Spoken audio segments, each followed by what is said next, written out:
Hello, अस्सलाम वालेकुम। तो कैसे हैं आप सब लोग? उम्मीद है आप लोग सब खैर आफ़ियत से हैं और मैं भी अल्हम्दुलिल्लाह। तो ये है छोटा-सा फ़ैन।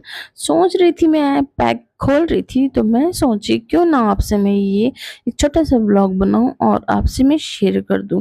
ये बहुत प्यारा है, इसके प्राइस भी बहुत ज़्यादा नहीं है, 167 का है मतलब 170 का ही समझिए। ₹1 का बहुत बड़ा फ़र्क नज़र आता है, ₹1 कम या ₹1 उसमें ऐड कर दो तो बहुत ज़्यादा फ़र्क नज़र आ जाता है।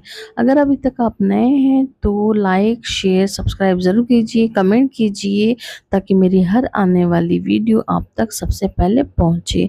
तो ये फ़ैन आपको कैसे लगा मुझे बताइए, कहीं आपको नज़र आया और आप नहीं लिए हैं तो आप ज़रूर लीजिए।